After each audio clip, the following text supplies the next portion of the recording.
Em abril, nova série de mensagens Graça Irresistível. Uma mensagem que transcende o tempo e o espaço, alcançando corações e transformando vidas. Esta é a graça irresistível, a bondade de Deus estendida às pessoas que não merecem. A graça irresistível não conhece fronteiras. Ela se infiltra nos lugares mais inesperados, trazendo luz às sombras e esperança onde há desespero. Esta graça, tão magnífica, foi revelada no Evangelho, uma boa nova que não apenas foi recebida, mas também experimentada em sua plenitude. Ela floresce no coração, como ocorreu entre aqueles que primeiro acolheram a mensagem da graça de Deus. Iniciamos uma jornada de fé com palavras simples, mas carregadas de poder e significado. Este é o Evangelho da Cruz que chegou até nós. Vamos receber a primeira mensagem dessa série experimentando a graça benevolente. Abra sua Bíblia, 2 Samuel, capítulo 9. Você que está na internet, nos acompanhe também, lendo sua Bíblia, ou se você tem por hábito e tem a sua Bíblia no seu celular, abra em 2º livro de Samuel, capítulo 9, verso 1. Quero ler 11 versículos. E hoje eu quero compartilhar com você aquilo que o Senhor falou ao meu coração. Certa ocasião, Davi perguntou: resta ainda alguém da família de Saul a quem eu possa mostrar lealdade? Diz a tradução da NVI. Mas outra tradução diz: minha bondade ou benevolência. Eu prefiro esta palavra, benevolência. Existe ainda alguém da família de Saul a quem eu possa mostrar benevolência por causa da minha amizade com Jonatas? Então chamaram Ziba, um dos servos de Saul, para apresentar-se a Davi. E o rei lhe perguntou: você é Ziba? Sou teu servo, respondeu ele. Perguntou-lhe Davi: resta ainda alguém da família de Saul a quem eu possa mostrar a benevolência de Deus? Respondeu Ziba: ainda há um filho de Jonatas, aleijado dos pés. Onde está ele? Perguntou o rei. Ziba respondeu: na casa de Maquir, filho de Amiel, em Lodebar. Lodebar, só para situar você, é um deserto. Então o rei Davi mandou trazê-lo de Lodebar. Quando Mefibosete, filho de Jonatas e neto de Saul, compareceu diante de Davi, prostrou-se com o rosto em terra. Mefibosete? Perguntou Davi.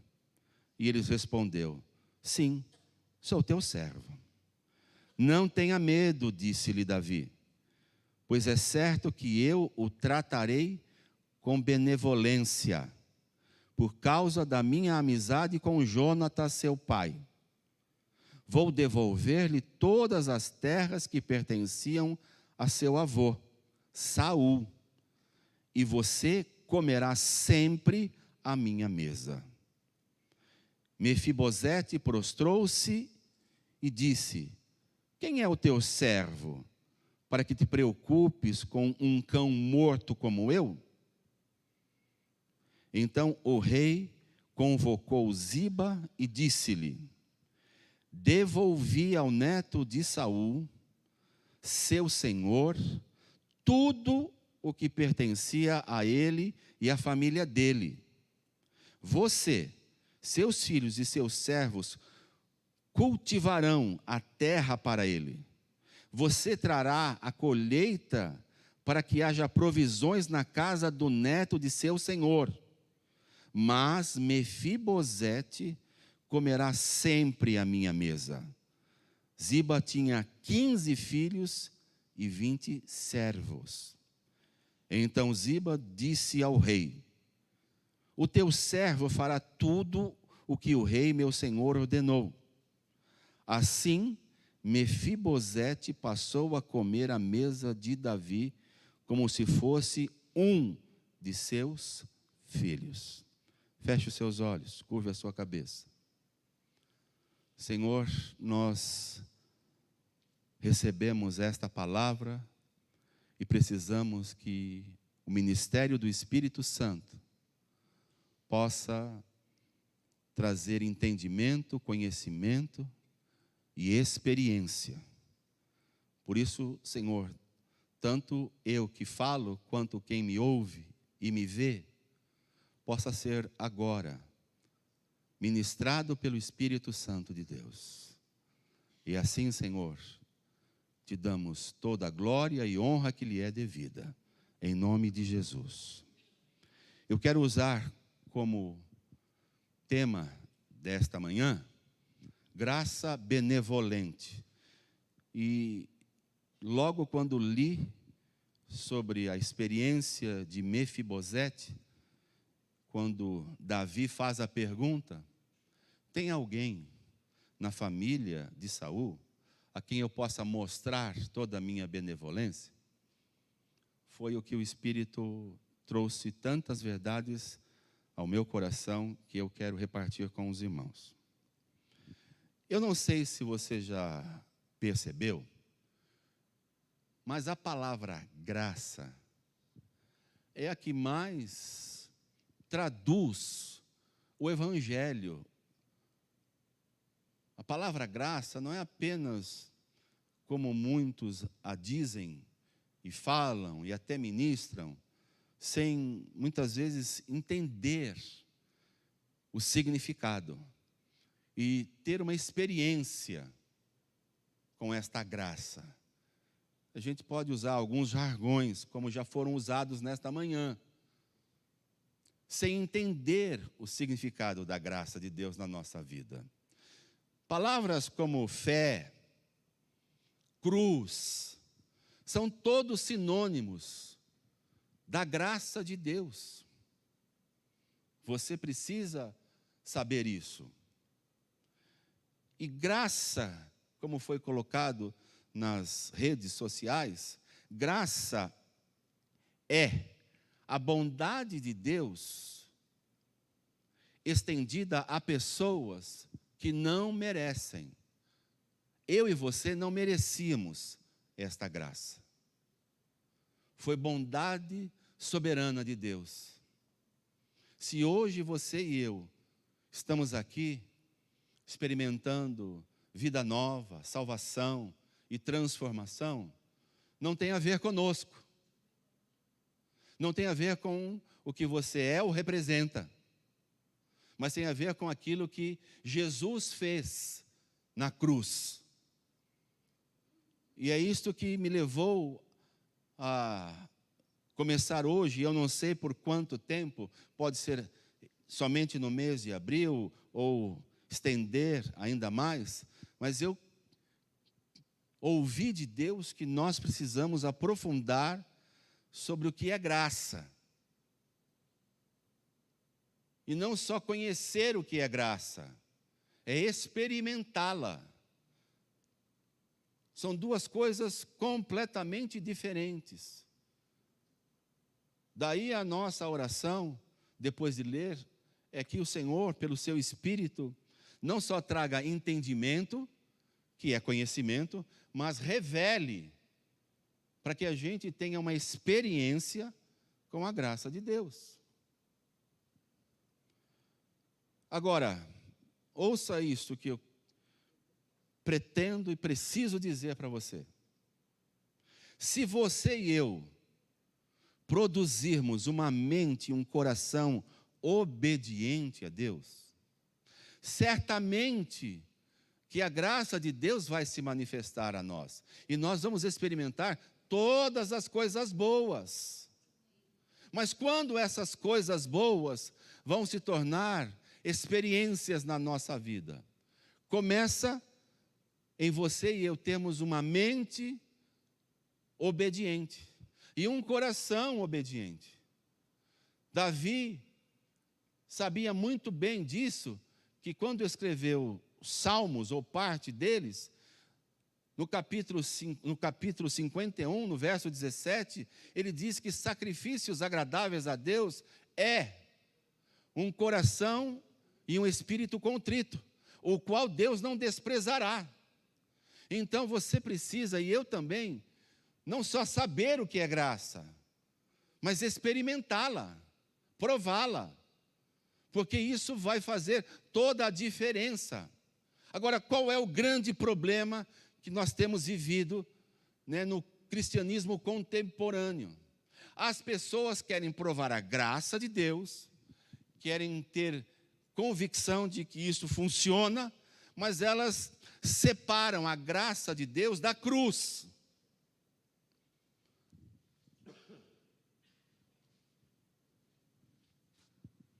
Deixa eu me hidratar um pouco aqui.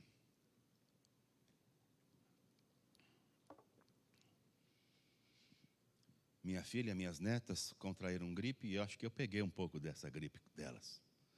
Pois você ore por mim. Mas há muito que eu tenho notado que pessoas sinceras, que frequentam os nossos cultos, elas acham que graça, ela é separada da cruz. E deixa eu dizer a você, você precisa entender isso. Para você provar a graça de Deus, você primeiro tem que passar e entender e experimentar o sacrifício de Jesus na cruz. Não existe graça na sua e na minha vida sem a cruz de Cristo. Ninguém vai conseguir experimentar todas as coisas boas que Deus preparou, como diz Efésios 3:20, para aqueles que o amam, os quais Ele preparou antes da fundação do mundo, mas ninguém prova se separar a graça de Deus da cruz. E você vai entender isso que eu estou dizendo.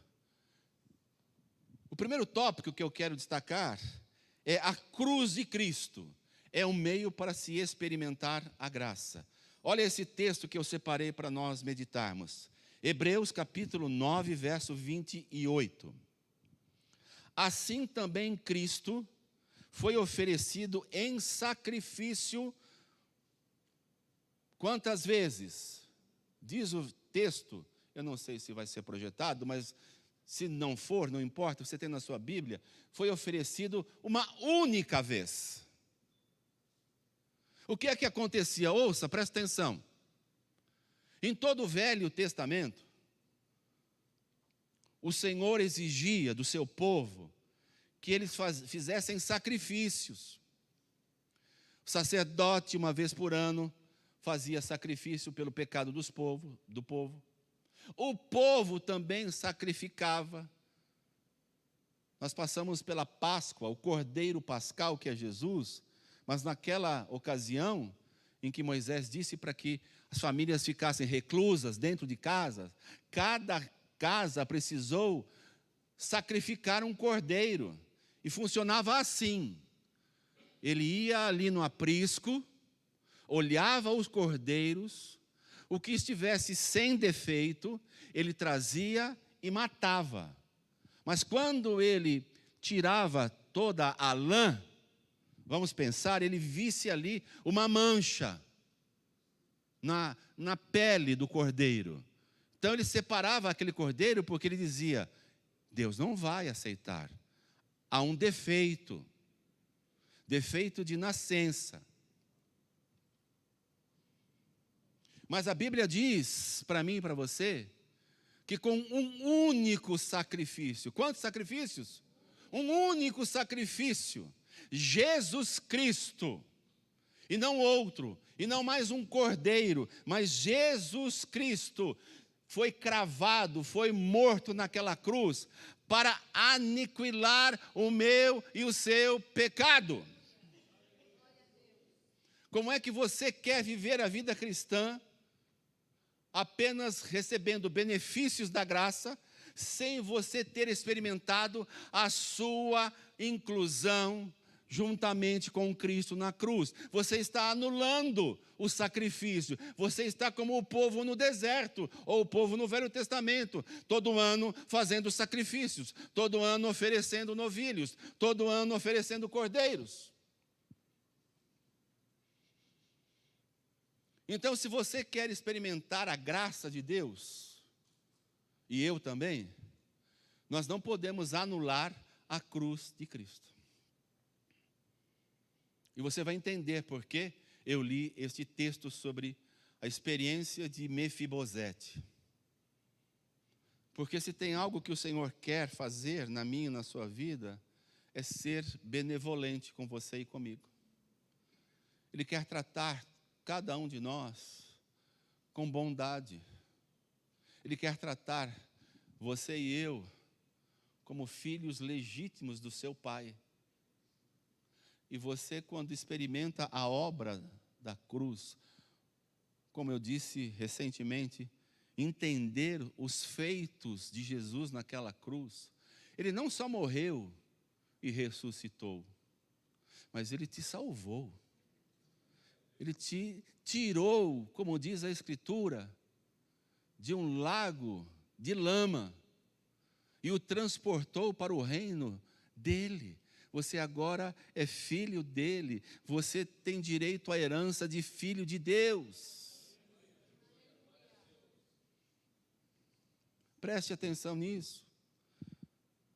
Somente pela cruz eu e você podemos experimentar o que vimos e lemos nesta manhã em relação a Davi e a Mefibosete.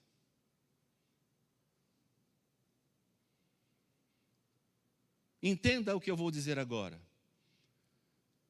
Foi tremendo você ter ouvido, lido e conhecido de que o Espírito Santo veio e engravidou Maria. Não é tremendo isso? É tremendo ou não é tremendo? Uma virgem ser grávida, ficar grávida. Meu ponto eletrônico está aqui. Tudo que eu falo que não está em concordância com o português, ela corrige. Mas tá bom, obrigado. Mas deixa eu dizer para você uma coisa. Este feito tremendo do nascimento de Jesus, se tivesse parado ali, você e eu não seríamos salvos. Guarde isso que eu vou dizer.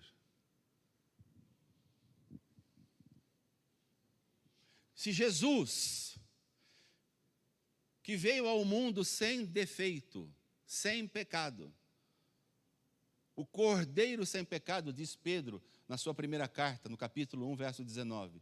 Se ele viesse aqui, e com todos os ensinamentos dele, parasse ali, você ainda assim não seria salvo.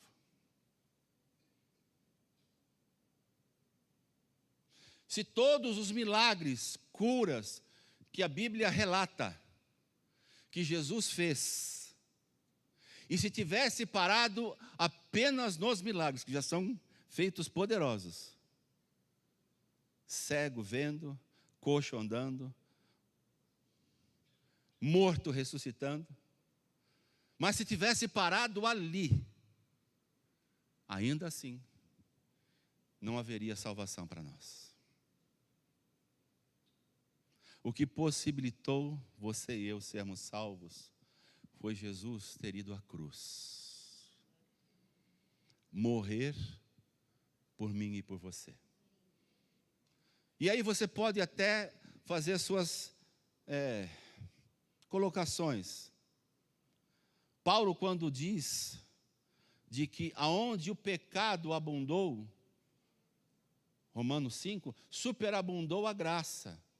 Então, por mais vil, por mais horrível, por mais sujo, por maior que seja o lixo do ser humano, a graça de Jesus, ela foi tamanha pela cruz, que ele perdoou todos nós.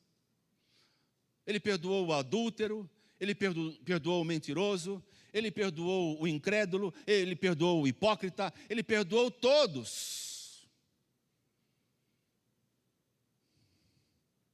E Paulo, então, para não deixar nenhuma ponta solta, em Romanos 6, ele diz assim: mas, porventura, continuarei eu pecando? Que há uma ideia que as pessoas tomam para si de que elas podem continuar pecando. Afinal de contas, uma vez salvo, salvo para sempre. Não, não. Você precisa conhecer Bíblia, e eu também.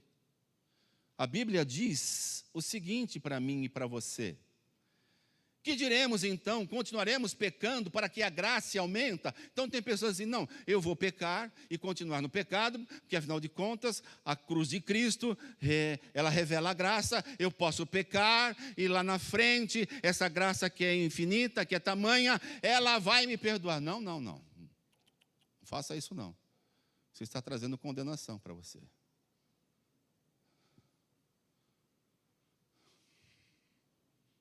E aí Paulo conclui no capítulo 6, verso 1 e 2. De maneira nenhuma, nós os que morremos para o pecado, como poderemos continuar vivendo nele? Aí Paulo diz assim: como é que você quer viver a graça de Deus vivendo no pecado? Porque é uma mentalidade por aí. Não, eu posso pecar, Deus já me perdoou, Jesus já veio, já morreu no meu lugar. É verdade, ele fez tudo isso. Mas você não deve, e eu também, ignorar a graça de Deus. Não podemos. Então, caminhando aqui para a conclusão do texto que lemos. Davi havia sido perseguido por Saul. Saul era o rei. Embora Davi tivesse sido ungido rei, demorou anos para ele assumir o seu reinado. E Davi foi perseguido por muitos anos por Saul. Mas Deus, ouça que tremendo isso, mas Deus constituiu Davi rei segundo o seu coração. Saul foi rei segundo a vontade do homem. Mas Davi foi rei segundo o coração de Deus. Por isso que na Bíblia só existe Davi, homem segundo o meu coração. E é de Davi, da descendência de Davi, que vem Jesus. E ele é chamado, dentre tantas coisas, ele é chamado de filho de Davi. Lembra do cego? Filho de Davi. Tem misericórdia de mim. Então Davi, que havia sido perseguido, agora Davi, que tinha vencido batalhas, guerras, tinha consideração, tinha errado também. Davi também teve suas falhas. Agora Davi então vem um dado dia e pergunta: resta alguém da casa de Saul e de Jonatas para que eu possa manifestar bondade ou benevolência? Porque Davi fez algo que nós precisamos entender também, que é aliança. Assim como eu tenho uma aliança com a minha esposa. Este ano vamos completar quantos anos? 42. 42 anos de aliança com ela. Eu já vi ela errar e ela já viu eu errar mais que ela. Mas o que nos sustenta são os erros ou os acertos? Nenhuma coisa nem outra. O que nos sustenta é a aliança. O que nos mantém unidos é a aliança. E Davi fez uma aliança com Jonatas. E então Davi vem e diz: tem alguém na casa na família de Jonatas e de Saul que me perseguiu, para eu demonstrar benevolência? E aí vem Ziba. Ziba responde: sim, rei, tem um. O nome dele é Mefibosete. Qual é o nome? Mefibosete. Mefibosete, o significado etimológico é vergonhoso. Então era uma pessoa que foi nomeada e taxada como vergonhosa. E este Mefibosete, ele morava no deserto de Lodebar, como você leu comigo. Sabe por quê? Porque na lógica, Saul, avô, morreu, perseguido. Jonatas morreu. Na linha sucessória eu sou o próximo. Quando ele se depara com os soldados de Davi indo à casa dele no deserto, perguntando por ele, o que é que você acha que passou na mente de Mefibosete? Vou morrer. Chegou a minha vez. Interessante que os soldados dizem assim. Ele até tentou falar: olha, eu vou levar algumas coisas. Os soldados disseram: não leve nada.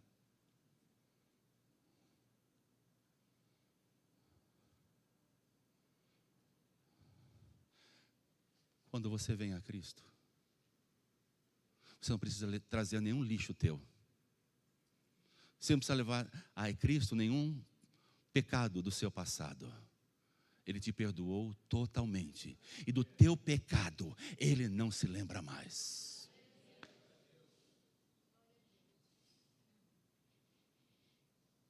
Mefibosete vai, então. Eu imagino como é que foi aquela viagem. Puxa vida, ele me achou. Vou morrer. E quando ele chega e entra no palácio, Davi pergunta mais uma vez a ele. E ele responde: sou teu servo. Davi fez esta colocação que eu queria que você ouvisse. Não tenha medo. Não tenha medo. Não tenha medo. Disse-lhe Davi: pois é certo que eu lhe tratarei com benevolência. O Senhor quer tratar a mim e a você com benevolência. Ele não quer tratar eu e você segundo o saldo bancário e nem com os erros que você e eu tenhamos cometido. Ele quer tratar você com benevolência. Davi, no Velho Testamento, é uma imagem futura de Cristo. E olha o que ele disse. Chama Ziba, que era funcionário da família de Saul, de Jonatas, de Mefibosete, diz assim: olha, Mefibosete vai comer sempre na minha mesa. E tem mais uma coisa. Eu vou restituir tudo à família de Jonatas, que tem hoje só Mefibosete vivo. Todas as terras, tudo aquilo que foi tirado deles, eu vou devolver. Por isso que a Bíblia diz que dos seus e dos meus pecados, o Senhor não se lembra mais.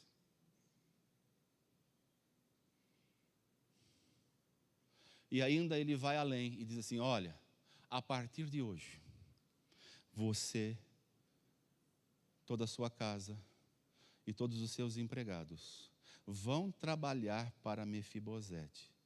E tudo que você e os seus empregados produzirem, vocês vão abençoar a família de Mefibosete. Porém, Mefibosete vai comer sempre na mesa do rei.